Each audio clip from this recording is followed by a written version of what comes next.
प्रदेश के जिला चंबा से जहां पर उपमंडल मुख्यालय सलूनी पर अचानक ही आग के कारण से 3 भाइयों का 2 मंजिला मकान, किचन शेड व उसमें रखी इमारती लकड़ी जलकर राख हो गई है और जिसमें उन्हें करीब 25 लाख का नुकसान उठाना पड़ा है। और गनीमत ये रही कि समय रहते अग्निशमन विभाग के कर्मचारियों के द्वारा स्थानीय लोगों के साथ मिलकर आग पर काबू पा लिया गया, नहीं तो समूचे बाजार के साथ साथ रिहायशी मकान भी जलकर राख हो जाते। उधर प्रशासन ने प्रभावितों को 10-10 हजार की फौरी राहत प्रदान कर दी है और एसडीएम सलूनी डॉक्टर स्वाति गुप्ता स्वयं मौके पर पहुंचकर स्थिति का जायजा लेती रही।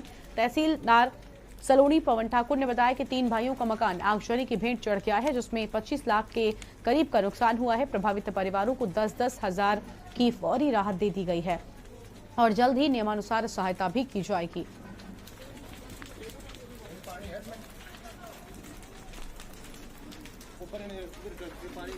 दुर्भाग्यवश हमारे सलोनी कस्बे में इसके बीचों बीच हमारे एक मकान जो कि महेंद्र जी, मदन मोहन जी और सर्वेश कुमार जी का मकान था, उसमें दोपहर के बाद अकस्मात आग लगने से नुकसान हुआ है। और जैसा आप लोगों ने देखा अभी कि हम लोग वहीं पे मौके पे आपदा प्रबंधन का पूरा प्रबंधन कर रहे थे।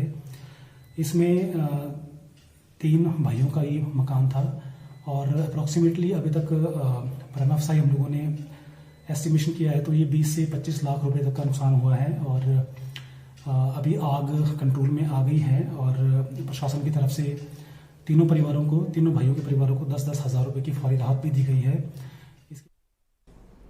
और मुख्यमंत्री जयराम ठाकुर ने अपने सराज विधानसभा क्षेत्र के थुनाग में प्रदेश के दूसरे रेशम बीज उत्पादन केंद्र का शुभारंभ किया है। और साथ ही आपको बता दें कि हिमाचल प्रदेश में रेशम बीज उत्पादन की जरूरत को पूरा करने और रेशम कीट पालकों की आर्थिकी सुदृढ़ करने के उद्देश्य से स्थापित किया गया। उन्हें सराज युवा खेल एवं सांस्कृतिक उत्सव 2022 के अंतर्गत सांस्कृतिक प्रतियोगिता के समापन समारोह की अध्यक्षता भी की।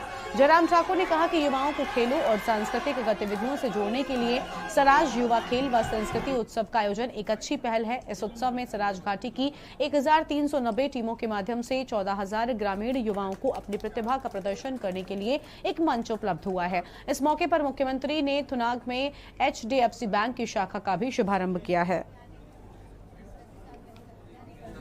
पहले बहुत बड़ी कठिनाई आती थी और ये कहा जाता था किसी जमाने में कि अगर 1 रुपए किसी लाभार्थी तक पहुंचाने के लिए हम भेजते हैं तो पहुंचते पहुंचते उसके पास जब बारी आती है उसकी तो 15 पैसे उसको पहुंचते हैं। तो आज वो स्थिति नहीं। अगर 1 रुपए प्रधानमंत्री जी किसी योजना के अंतर्गत किसी लाभार्थी को भेजते हैं तो 1 रुपए ही उस लाभार्थी तक पहुंचता है। ये बहुत बड़ी बेहतरीन बात है और मैं ज्यादा नहीं कहना चाहूंगा। मुझे इस बात की खुशी है कि दूर दराज के इलाके में थुनाग में HDFC की इस ब्रांच की